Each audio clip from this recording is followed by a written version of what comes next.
गरीब घर की बेटी, बेटियां किसी से कम नहीं। कहानी एक ऐसी माँ की जिसके सपने और लालच इतने बड़े थे कि उसने उसे पूरा करने के लिए अपनी सगी बेटी को भी नहीं बख्शा। अरे मेरी प्यारी बिटिया रानी, सारा दिन इतने डिजाइनर कपड़े सिलती है। ये तो हाई क्लास के लोग पहनते हैं ना बेटा।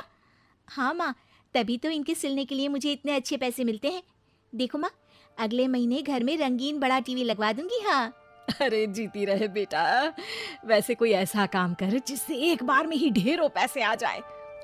आने को तो इसमें भी अच्छी कमाई है माँ, लेकिन एक दिन में एक ही कपड़ा सिलो तो आराम भी है ना। वैसे क्या करना है माँ इतने पैसों का? अरे तू बड़ी भोली है बेटा। अरे ओ रायना के पापा, देखो तो रायना के लिए मैंने एक लड़का देखा है। पैसे तो इतने हैं कि लाखों रोज इधर से उधर हो भी जाए तो पता ना चले। वो तो ठीक है, लेकिन इतने बड़े घर का लड़का हमारी रायना से शादी क्यों करेगा? अरे कैसी बात कर रहे हैं आप? क्यों नहीं करेगा? अरे करेगा ना, कमी क्या है हमारी रायना में? अच्छा फोटो तो दिखा दो, कैसा है लड़का? कहीं ऐसा ना हो कि कोई बूढ़ा निकले। अरे थोड़ी सी उम्र में बड़ा लड़का कोई बूढ़ा नहीं होता। ये देखो, फोटो किसी लड़के की नहीं बल्कि एक आदमी की थी। ये क्या बकवास है? कौन है ये? इसके बेटे की फोटो दिखाओ। जी ये वो लड़का ही है। अरे साधना, तुम सगी माँ हो या सौतेली? अरे पैसा रहेगा तो राज करेगी ना। मेरे जीते जी मैं अपनी बेटी की शादी इतने बूढ़े आदमी से बिल्कुल नहीं करूंगा।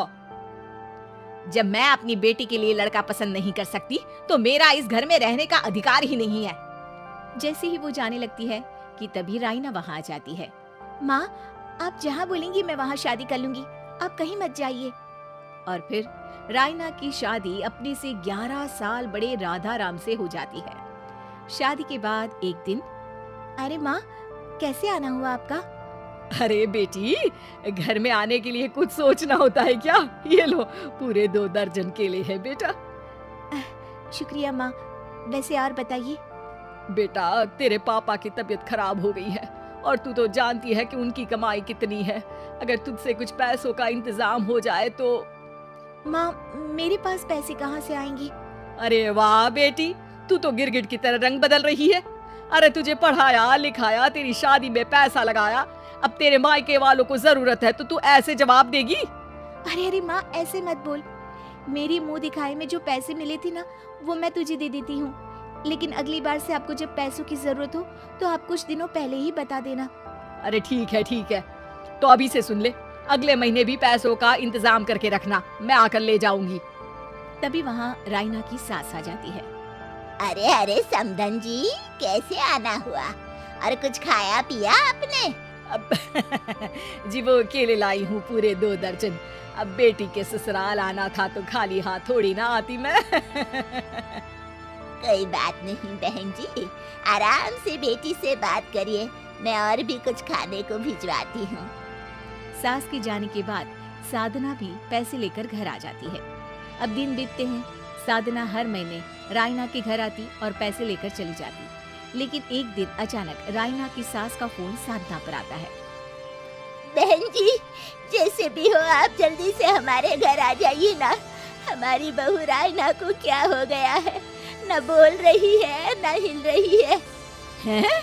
अरे मार तो नहीं डाला मेरी मासूम बेटी को?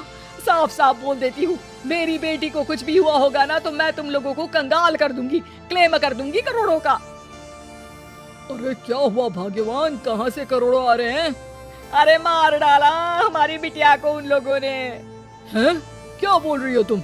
मैंने तो पहले ही बोला था कि लड़का ठीक नहीं है। दोनों रायना के घर पहुंचते हैं, जहां रायना का पति कहता है, अरे अरे आप डरिए नहीं, डॉक्टर ने कहा है कि वो अब खतरे से बाहर है। अरे पर वो खतरे में गई क्यों?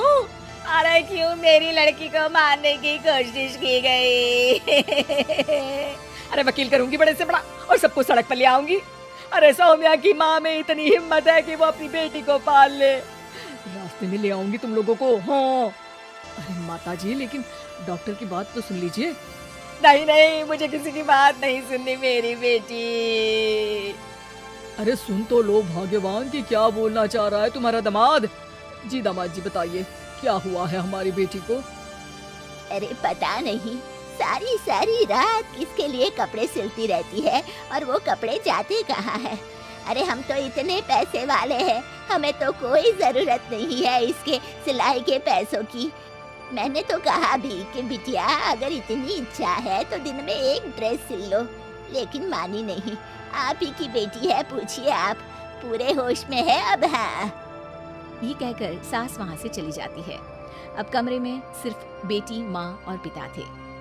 बेटा, मैं तो जीते जी मर जाता अगर तुझे कुछ हो जाता तो।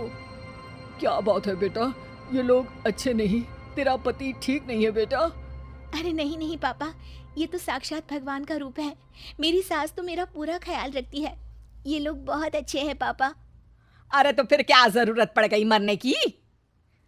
माँ, पता ही नहीं चला, सारी सारी रात काम करती रहती। आपको पैसे भी तो देने थे, लेकिन ये नहीं पता था कि सेहत खराब हो जाएगी। अरे पैसे देने थे तो सास से या पति से लेकर दे देती।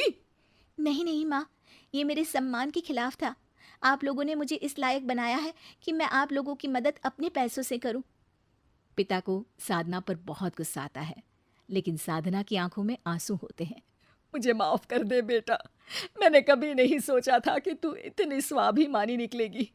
बेटा, मैंने अपने लालच में तेरा जीवन बर्बाद कर दिया, मुझे माफ कर दे बेटा।